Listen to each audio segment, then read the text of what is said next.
The year was 1848. James Marshall discovered tiny gold nuggets in the mill race at Sutter's Fort and unwittingly set in motion a frenzied dash westward known as the California Gold Rush. This swarming pattern of movement would continue throughout the West for half a century as fortune seekers were drawn to new mineral strikes like moths to flames. Their prompt appearance at the latest gold or silver finds would create boom towns, and their disappearance after the wealth played out would leave ghost towns, those haunting reminders that in spite of almost mythical stories of success, over 90% of Western mining enterprises failed. These were towns with 5,000, 6,000, 7,000 residents in them. Life went on 24 hours a day, around the clock for 2, 3, 4, maybe 5 years until the gold and silver in the surrounding hills was exhausted. And then these towns collapsed, and today they're simply the ghosts of these once booming mini metropolises. You would have camps double, triple, quadruple their populations in a month, and then the next month quadruple them again. As much as one might want to glorify them and romanticize them from a distance, their arrangements on sewage, for instance, were just awful. And there's quite a number of boom towns in the early years where the main street is basically the sewer. The fire rate in these places is beyond imagination. Some towns burn 3 or 4 times. There's a remarkable impermanence to them. A boom town is almost a classic definition of environmental degradation. California was the birthplace practically of hydraulic mining. Hydraulics, the direction of water under high pressure, simply utterly tears up a stream bed and deposits its effluvium on either bank, and it just leaves a horrid wasteland. California is 9 men for every 1 woman at the peak of the gold rush. But when you take men out of their regular habits and lives, you find an enormous need for the services that women provide. Men just don't do laundry. Men don't cook. So there is a tremendous opportunity for the women in boom towns to supply those services. And of course, if we're talking services that men want from women, that also includes prostitution. When miners overspread that area, any Indians that did not get out were simply exterminated. And the groups being as small as they were, they just exploded.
Right.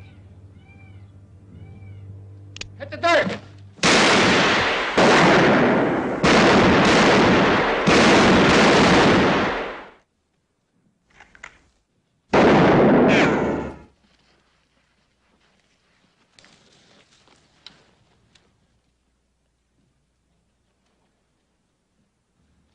Cover me.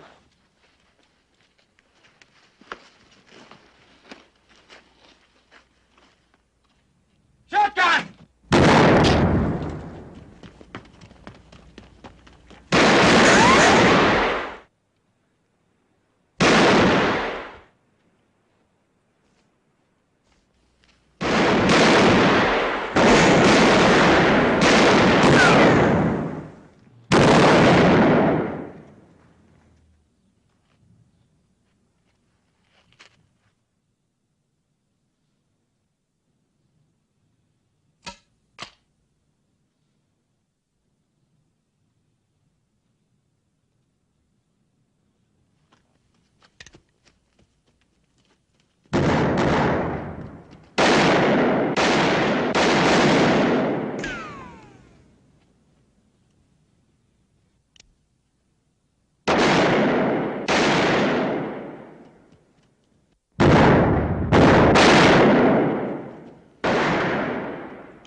You all right? All right.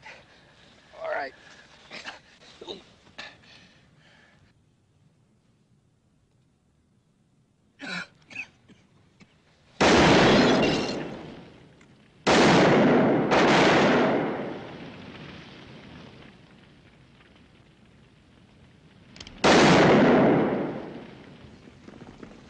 Cotton, you chicken-livered miserable!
Verge. Hurt bad? Yeah, my legs.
It was about 4,000 population, small town, dirt streets, no electricity, no city water and sewer.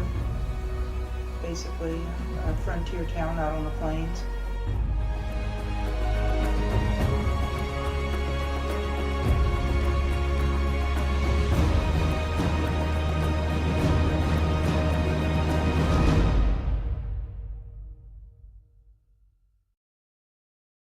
Cassius Millet was a local businessman, well known in town. He left his store building that evening, carrying with him the cash from the day's receipts, and was accosted on his way home.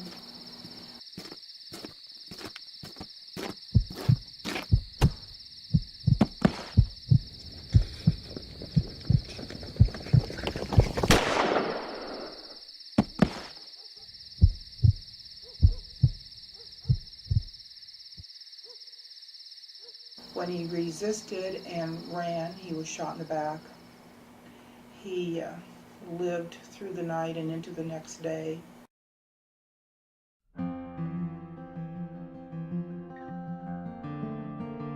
The people who committed the crime weren't very smart about it, and they got caught.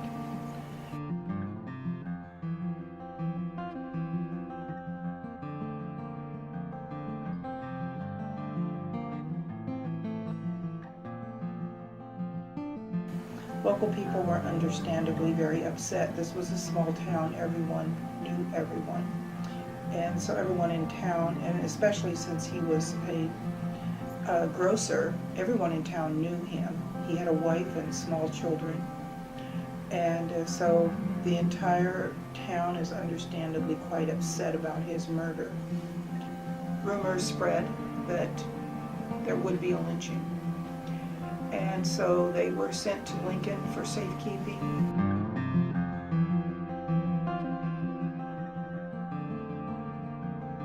In our judicial system, whenever there is something occurring in a court involving you, you have to be there, or you have the right to be there, and so they had to be brought back to Hastings to go to court.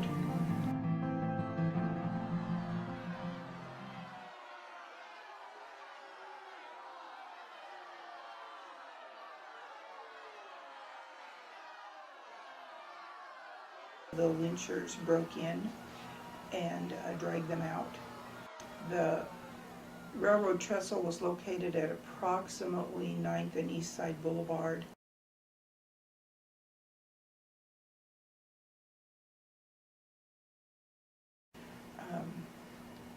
Charles Dietrich was a well-known local attorney and businessman, and he had previously interviewed the young boy named Babcock and gotten him to confess, and had promised him that he would save his life if they attempted to lynch him in exchange for his confession.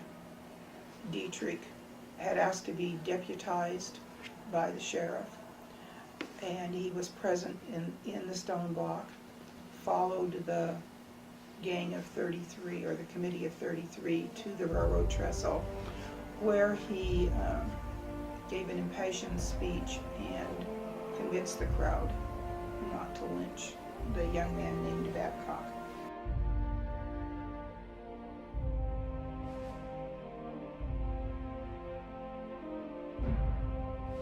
He was only sentenced to 10 years in prison, and he was released after 7.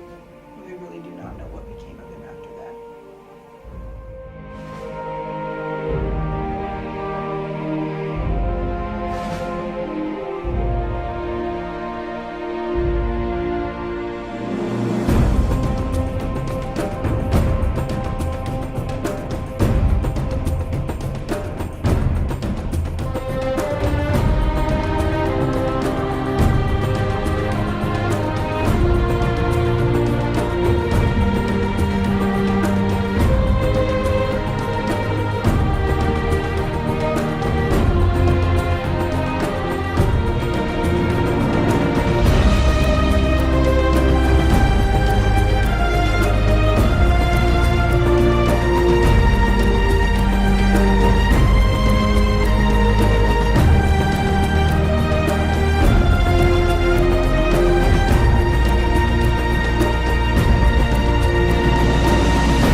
bones sinking like stones, all that we fall for.